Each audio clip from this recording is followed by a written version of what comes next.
السلام عليكم البنات، كي دايرين؟ لاباس عليكم؟ نتمنىكم تكونوا على خير وبخير كما العاده. اليوم جيت باش نقدم معكم واحد الوجبه اللي هي زوينه بزاف ورائعه اكثر من القياس.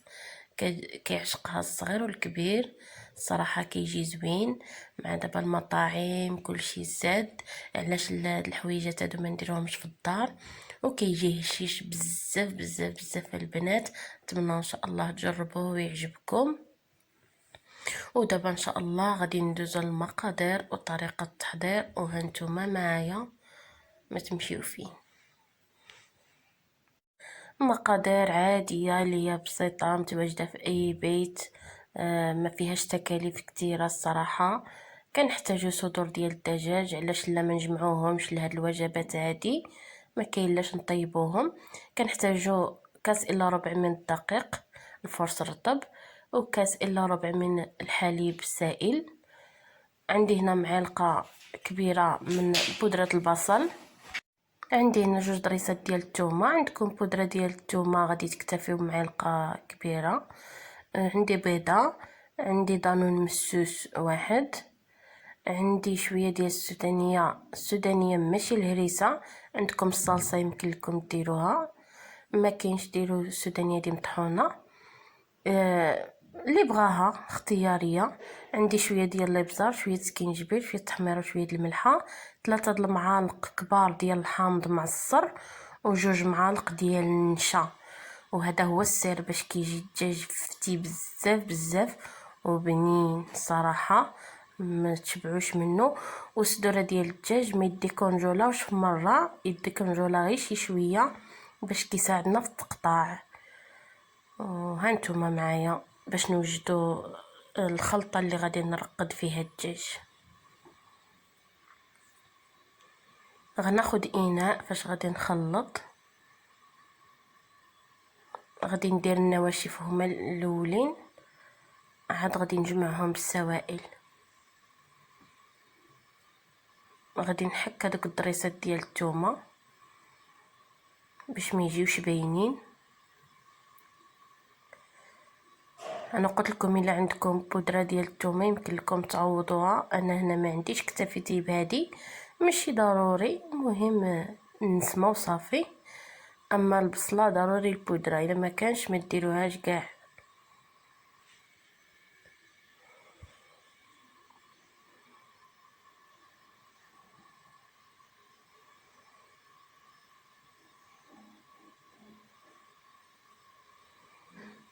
صافي من بعد ما حكيت الثومه غادي نضيف عليها ديك البودره ديال البصله، معلقه كبيره درت على حسب الكميه ديال الدجاج اللي عندكم. 2 معالق كبار ديال النشا.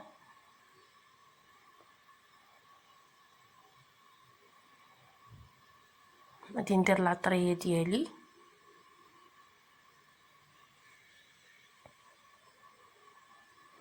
السودانيه كتبقى اختياريه على حسب الذوق.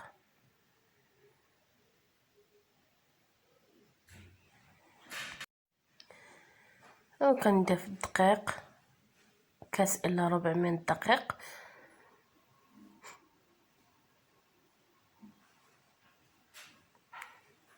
نخلط النواشف بالطراب اليدوي، عاد نوليو نضيفو البيضه والحامض ودانون والحليب.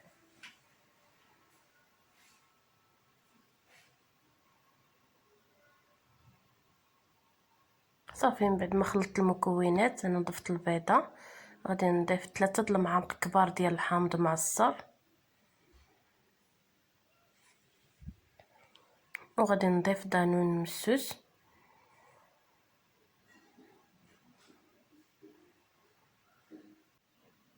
صافي من بعد ما نضيف دانون وغادي نضيف الحليب غادي نخلط المكونات مع بعضياتها. الصراحه هاد لاصوص كتجي رائعه البنات. الدجاج الترقيده ديالو كتجي رائعه بزاف بزاف. نتمنى ان شاء الله تجربوه ويعجبكم. صافي غادي نخلط المكونات مع بعضياتها مزيان، وغادي غادي نقطع الدجاج ديالي غادي نضيفو عليهم وغادي نخليهم يرتاحوا.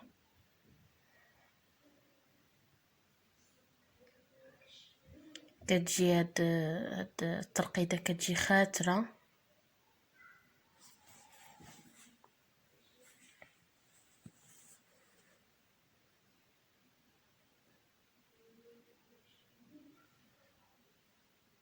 ان شاء الله الا جربتو انا متاكده غادي يعجبكم.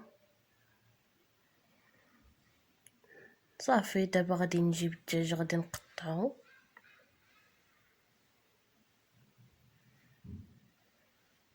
من بعد ما وجدت الترقيده ديالي راني نقطع الدجاجه. نتوما كتشوفوا كيكون باقي ما مديكونجوليش مزيان كيعطينا الفورمه ديالو زوينه.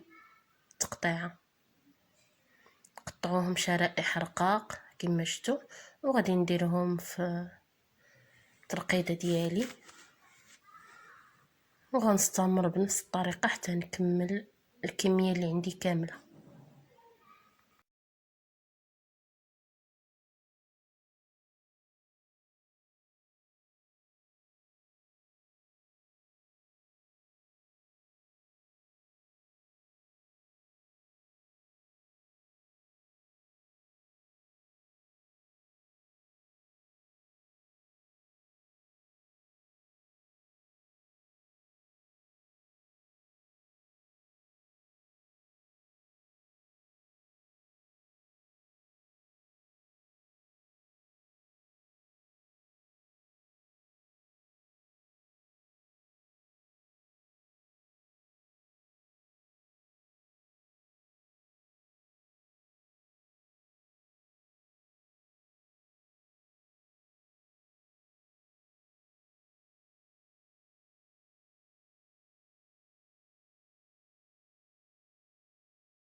صافي من بعد ما كملت التقطاع غادي نخلط مزيان، وغادي نغطيه بالسلوفان ونخليه على الاقل واحد 6 ساعات.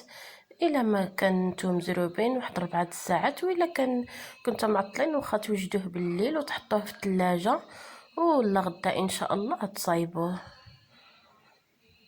ودابا غادي ندوز باش نوجد الدقيق فاش غادي ندوزو باش نقليه.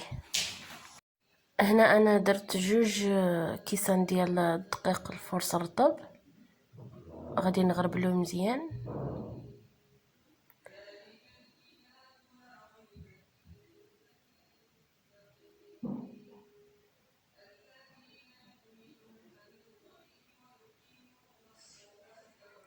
غادي نضيف 4 المعالق كبار ديال النشا،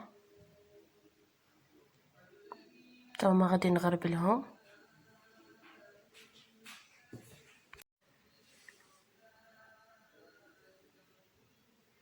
باش الا كانوا شي كويورات ولا هذا كنحيدوهم.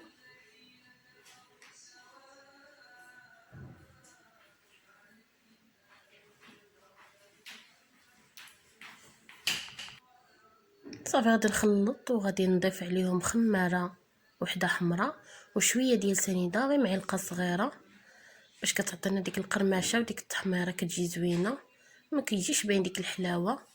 وشويه ديال التحميره وشويه ديال الابزار شويه السكينجبير والبودره ديال البصله وشويه ديال الملح. صافي وغادي نخلط المكونات مع بعضياتها مزيان. صافي من بعد ما غادي نخلط العناصر مع بعضياتها مزيان، غادي نجيب واحد الطبيز الاخر وغادي نقص فيه واحد شويه باش الا كفاني صافي، ما كفانيش نزيدو، الا كفاني نخليه في واحد البلاستيكه نقدر نقلي به اي حاجه. الصراحه كيجي زوين.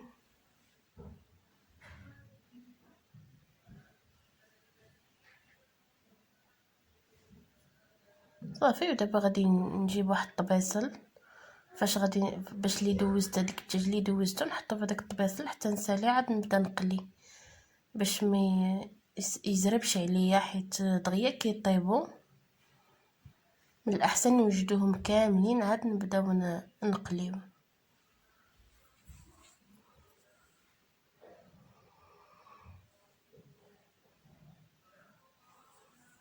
دابا راه شرب ليا مزيان. غادي نبدا ندوز طريف بطريف في الدقيق، وغادي نحط في الطبيص الاخر، وغادي نستمر بنفس الطريقه حتى نكمل الكميه اللي عندي كامله. بالنسبه للناس اللي خدامه ما عندهاش الوقت، يمكن لها ديروا هكاك في عليبات، تفرقوا الدجاج هكاك في عليبات، منين تكون مزروبه ولا ما مسالياش تجبدوه دغيا ديكونجولا ودوزو في الطحين وتقليه، ما ياخدلاش الوقت بزاف، ما ديروش غير الدقيق، ديروه في المجمد هكاك كيبقى زوين. كل ما بقى كل ما كيجي زوين بزاف فتي.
صافي انا زدت هذاك الدقيق اللي كنت نقصت، ما كفانيش هذاك، صافي كملتهم. ودابا درت الزيت ديالي سخن، تيسخن مزيان، عاد غادي نبدا نلوح فيه.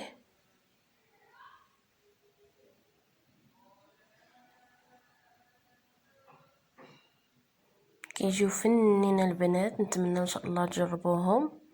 كيجيو هشاش بزاف بهذيك المايزينا، كيجيو هشاشين كيدوبوا في الفم الصراحه الله.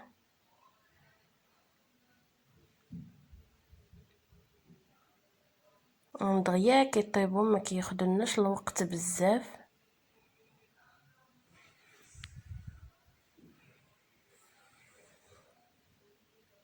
وما تنساوش الى عجبكم الفيديو تبارطاجيوه مع الناس اللي كتبغيو، الناس اللي عزاز عليكم.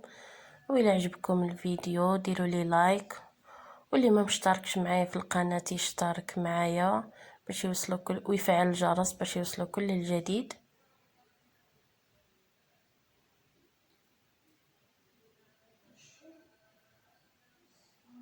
صافي من بعد ما غادي نكمل الكميه اللي عندي اللي غتهز ليا المقله، صافي وغادي نقلبهم حتى يتحمروا ونحيدهم.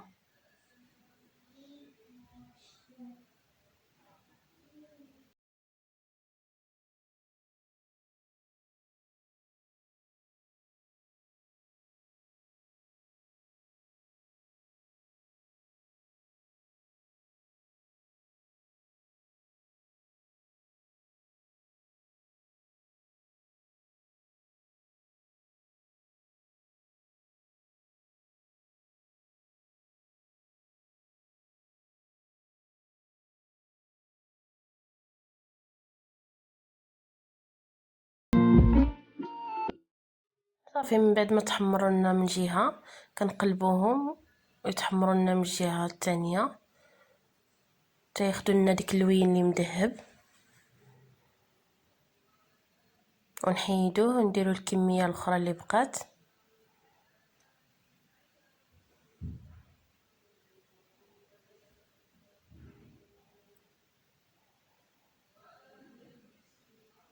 ها نتوما الشكل ديالو النهائي كيفاش جا. صراحه نتمنى ان شاء الله يعجبوكم والفكره ديال اليوم تكون وصلتكم، ويمكننا نقدموهم مع اي حاجه. وهانتوما كيفاش كيجيو من الداخل، كيجي فتي فتي بزاف بزاف، وشكرا للتتبع ديالكم، وإلى اللقاء إلى الفيديو القادم إن شاء الله.